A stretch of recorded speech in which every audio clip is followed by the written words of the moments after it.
principal. If you guys want to introduce yourselves. I am the school nurse, Jen Pike. And I'm Todd Spadero, the assistant principal at Dunlow Elementary. So we hope that you are able to join us this evening. And if you're not able to be with us live, I think I will be sending out this link so that you have the opportunity to watch it, because we are going to be sharing some things, and it's important for us that our whole community is aware of the information that we're sharing this evening. I want to get started by saying that, we just finished our 4th week of school. Doesn't that sound crazy, guys? Yes. I had to actually go in and count.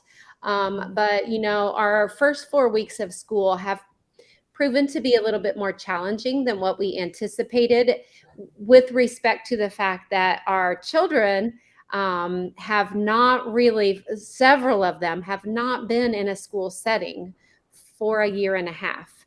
And for those kiddos who were in the building last year, we had a significantly reduced student population, right? And just generally a lot of modified procedures and the way that things looked and worked as well. Right. So coming back together in what looks like a normal traditional setting, obviously still being masked, but everything else pretty much back to pre-COVID procedures. It's really been challenging. And so I'm coming to you as the building principal and asking you, as your children come to school each day, that you spend some time talking with them about how we treat each other. And, our words matter, our actions matter. Mr. Spadero is going to talk in a little bit about our PBIS best expectations and share some specific things. But we need your help. And our students will be the ones who ultimately benefit from this partnership. So just a couple of things, with trying to be respectful of others. We have some students who are continuing to be challenged with, not having their teacher right beside them, because maybe last year they had an adult who was able to sit with them. And this year we have full classes. Man, our enrollment this year has gone up. And so we just have a lot of additional students over what we had pre-COVID. So if you could talk with your children about being kind, waiting patiently, those kinds of things, that would be awesome. I also want to say that, we do need kids to bring water bottles.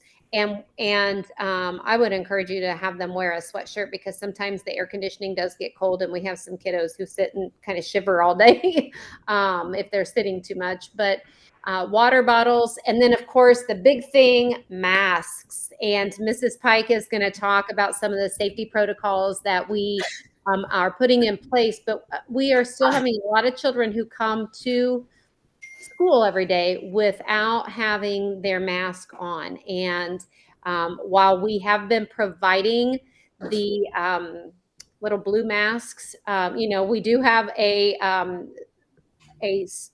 set limit, if you will. And so it really is important that we have your help in making sure that your students have masks every day. So Mrs. Pike, do you want to talk a little bit about some of the different safety things that we're going through? And you're getting a lot more business in the clinic. And so you just kind of want to share with our community, what's going on in your world. Sure. I'd like to stress again, water bottles, please. It's really important that students have water. I know that maybe during COVID at home, virtually, they could get up and get a drink anytime they needed to, but it's different now. And so having a water bottle at the desk, it does alleviate a lot of things, for instance, headaches. So staying hydrated, as you all know, is extremely important. So please, please, please bring a water bottle to school. What we're doing at school, you're probably very familiar with, but hand sanitizer is everywhere. It's at every door. We're providing masks to students, but like Mrs. Green just said, there is a limited supply. We do need your help with that as well. So a student could wear a mask for a couple of days. If you could put it back in the book bag, if you have a cloth mask that could be washed, hand washed, dried, we could use that for a couple of days and put another one back in the book bag. I know it's another step at home. I'm a parent too, doing the same thing. So it does help the school tremendously. The other thing is we're trying to social distance as much as possible. So if you can think about like what ODH, the Ohio Department of Health, with the CDC, federally and locally, the Franklin County, they're saying we need the space, we need the mask, and we need to wash our hands. And if we can do those three things, we're going to be in a pretty safe environment. You will come into if you could come into our building, you will constantly hear teachers and staff alike reminding students to put the mask up over the nose and mouth. We have to wear the mask properly for them to work. And they do work. Please remind your students that the mask is not actually keeping them so much safe to a degree, but they're keeping others safe. And I think that it works in reverse in our minds. We think that the mask is protecting us, but me wearing a mask shows the rest of my staff and the students that I care about them. So over the weekend, I could have gone and seen family and whatnot. Everybody seemed healthy. Everything we thought was okay. But maybe I find out later on that one of my family members was positive and I didn't know it. But by me wearing a mask, I'm keeping all my droplets close to me. And if we can keep social distancing, I am keeping everyone around me safe. And we're following those guidelines that are given to us as a district from much higher than us.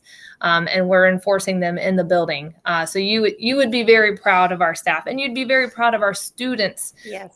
They do a very good job. They do a very good job of wearing their mask. We just ask you to keep encouraging them at home. Please bring water bottles. Also, please, if you have a cloth mask and can maybe wash it and change it out, that would be a huge benefit to the school as well. We do go through a lot of masks. Yeah, we do. You've had quite a few students come in with a variety of symptoms. Yes. If families are wondering, like, what is the like morning self-check or check I should do at home with my students, can you give some suggestions for that? Yeah, if you know your student best, there's probably 460 plus students in the building, and as much as I'd like to get to know each one of them extremely well, it's not going to happen, especially for my brain keeping everybody straight. So if you notice your student wakes up in the morning and is complaining of headache, sore throat, just not themselves, and they're not themselves, please, I ask you to err on the side of caution. Keep them home that day. Call them in sick. That's really important. Please call them in. That way we're not making the phone call out. And then I do keep a log and try to follow up with you. Hey, how is so-and-so feeling today? I just like to check in.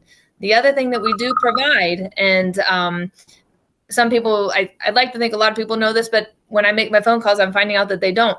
The district does provide rapid kits. We do have rapid COVID kits. So if you think that you have been exposed in some way, your student's been exposed, and now they're exhibiting symptoms, let's say it's a headache, just simple as a headache, maybe fever with some coughing, I already said sore throat, but they're just not themselves and you're not certain. We do provide rapid test kits. You'll be hooked through a virtual telehealth person, and they will walk you through the kit. I will give you directions as well. And then you can have peace of mind and find out if it's positive or negative. But again, if your student is at all not like themselves that morning that they come in, we ask you, please don't send them. Keep them home. Wonderful. Thank you. Sure. And then, of course, everyone's getting the notifications that when we do have someone who tests positive, we do have to send out, per our district protocol, we do have to send out the notification to everyone. And so I know those have been coming in. you can always see the number of COVID cases in our district on the COVID dashboard that's on the Groveport Madison district webpage. And so if you have any concerns about that, then, you are welcome to reach out to us. Just know, though, that if your student has been considered exposed, you will get a specific communication to you. So when you get that general one, means your child has not been considered exposed. Yeah, and I think it's nice that you might find the letter a little bit alarming, but you know that we're being upfront and that we're being honest and that we have this positive case in the building and they have since been removed, or maybe they didn't even come. That's an option too. Maybe they weren't even in the building, but the parent reported them positive. So we do still report that even if they're not in the building. So we're keeping everything upfront and honest as possible. And like Mrs. Green said, if anyone at all we felt was a close contact, we will contact you. Absolutely. Right. And I'm sorry, we're doing something new tonight with streaming on both YouTube and Facebook. And so looks like I commented on, I don't know, maybe it's my YouTube. So I don't even know if we're going to the Dunlow page or not. But, as with anything else, life is about learning. So anyway, I did comment about some of the communications, the questions that are coming up. And thanks, guys, for the suggestions from Amazon for cloth masks. That's great. All right. Is there anything else, Mrs. Pike, that you wanted to share? Because I know you have some family activities that you needed to get to. You're fine. I do like that dashboard. Just so you know how it works at home is if I get a positive case, I report it. And I report it to my supervisor, who then updates the dashboard. So as soon as I find out somebody, it does get updated daily. So you will see it, and it's not only broken down by district, it's broken down by school building and by staff and student. So you can see where everything's falling in line. I don't know if I'm getting into too much here, but I am personally not seeing, as I track COVID being spread within the building. I am seeing it being brought in from outside. That's the situation we're in right now. So if you had, essential situation is so-and-so went and visited a family member and then found out that family member was later positive. That's the kind of contacts that I'm seeing right now. So it's actually outside of the building that is happening, not so much within. And I think that falls back onto everything that we're doing in the building as far as, sanitizing, wearing masks, and trying to distance. So I do feel it is working. I didn't know if that would relieve anybody a little bit of concern. Makes me feel better. Yeah. What we're doing is working. Mm-hmm. Wonderful. Well, Mr. Spadaro, do you want to talk about this week? We're going to kind of do, even though it's been 4 weeks of school, we're going to go back and make sure that everybody understands what our expectations are. Yeah. So, when Miss Green and I had the opportunity to come to Dunlow not too long ago, it's feeling like a very long time ago, but it's not quite as long as it might feel sometimes. One of the big things that we worked on with our staff was creating building-wide expectations. And by that, we mean that for basically all different parts of any kind of procedures or expectations that happen throughout the day, how the kids use the restroom, how the kids come into the lunchroom, how they go out to recess, how they line up, what doors they come in the building, all the way down to exactly how many pumps they're supposed to be using of soap, to how many paper towel pushes they're supposed to be using in the restroom to help, conserve some of our supplies and different things. We've put together signs throughout the building, that are pretty visible and large, so that teachers have the ability to call attention to those expectations when they're in those different parts of the building. And something that we did this year too is we also put together a whole video series of those expectations. And the point of all of that is so that we can all use a common language within the building. If Miss Pike or Miss Green or I have to talk to some students about recess expectations, we're using the same language. Or hallway expectations, we're using the same language and the same verbiage, so that the kids get used to it, and they start to learn it themselves and start to internalize it. And we haven't been in a school setting with all of our kids since we've had that, actually, until now. Really is the first time we've had all of our kids in a building where those are really, really kind of in play. And so we put together a bunch of videos at the start of the school year to help out our classroom teachers and help out the kids relearn those routines, especially, we always have a new influx of students. And, we're going to take some time to come back and revisit those starting this week. And we're going to kind of do a little boot camp style. Which, by the way, do you see Mrs. Pike's shirt? I do. U.S. Army.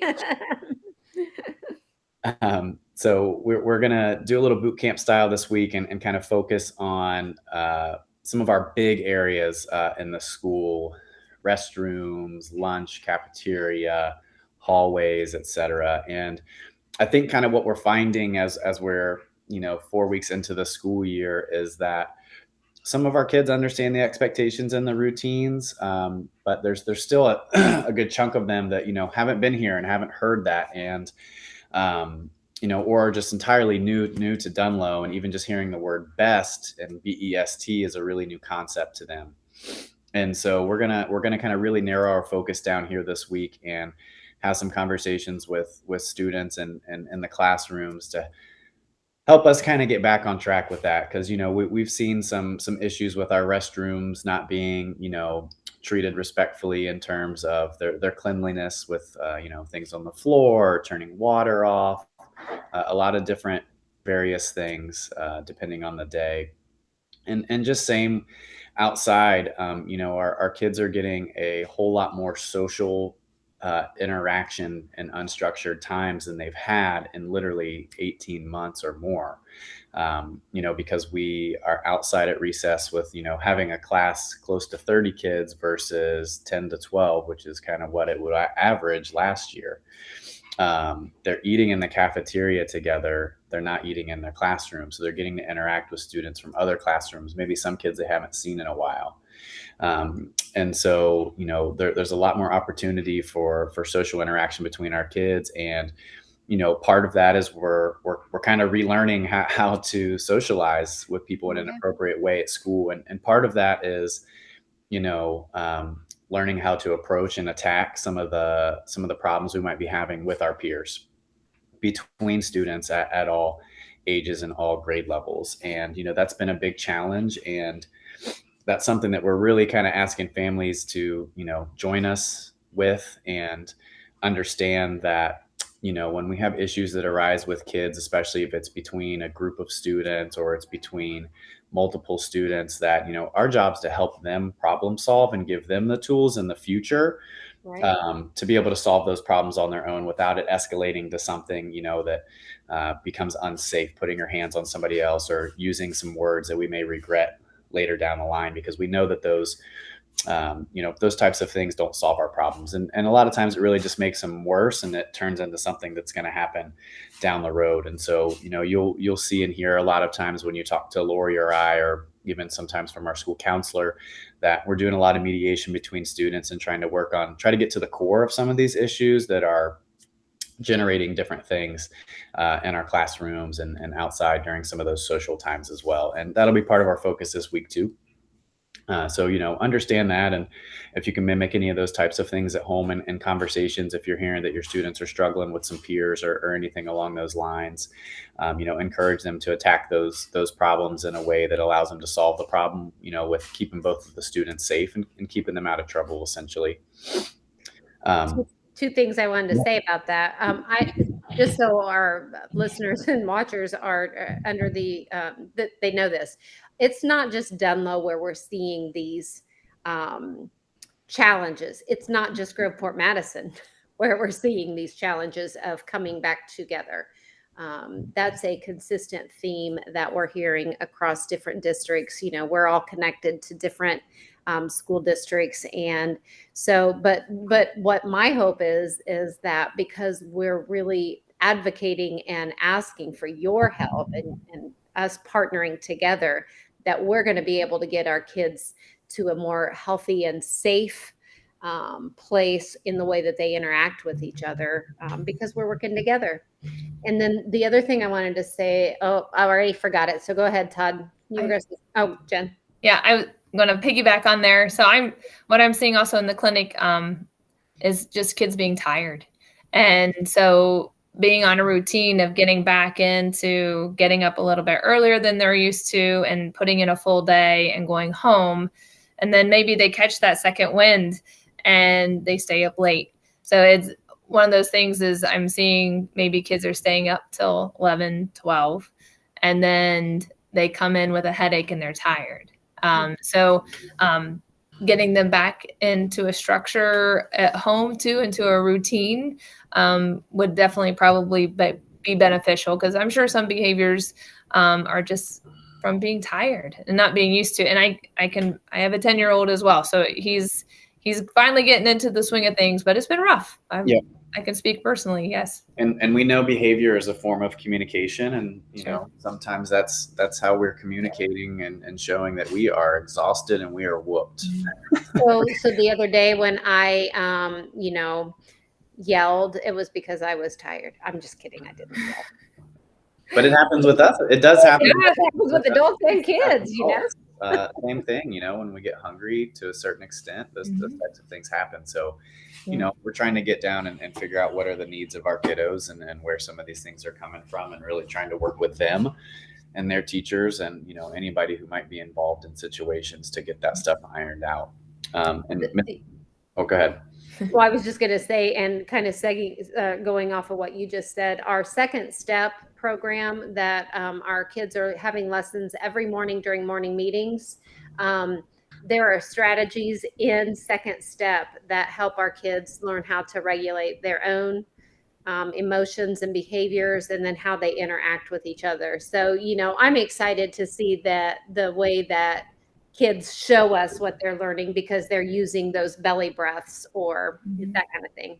And this is just our second year with that too. So, you know, we really expect to see a change here in the next couple of years. And I think we've seen it already to a large degree. I think, you know, one of the conversations that Ms. Green and I have had is some of our kids who have been here for quite some time, or have been working consistently with some of the same teachers, or since we've been here, some of the things we put in place, like that second step social emotional learning curriculum, we're seeing a lot of really positive changes in our kids. Yeah. And, you know, we're always going to be kind of starting from square one in certain instances when we have new families that move into our school district and they get acclimated and kind of come into our system. And so, you know, that's always going to be something that we're constantly doing. But, you know, we've seen some really awesome improvements, and the way that our students are able to regulate their emotions and deal with certain things, that's pretty impressive over the last couple of years. And so, you know, I think that'll only get better as we're here in person and we're hearing and the same types of messages each month and each school year. And something I was thinking about, Ms. Green, when we share this out too, I'm wondering if we can maybe share links to our playlist of those videos that we will be showing at school this week, and that way families can see those. Then we also have all of our we have like a COVID series of videos from last year with how to wear your mask properly and how to enter the building, and some different simple things like that, how to greet your friends and see them without hugging them or high-fiving them with air fives and air elbows and different things like that. So maybe we can share some of those as well. Yeah, we will definitely do that. Well, do you guys have any last words before we close out our family forum tonight? No? Well, it's been a beautiful weekend. I think the heat is going to be back. So I want to stress again those water bottles because they'll be going outside for recess and it gets hot and they get thirsty. So please, please, please send those in. Please send a mask with your student. And thank you so much for continuing to partner with us and for joining us this evening. We'll see you the next time. Thank you.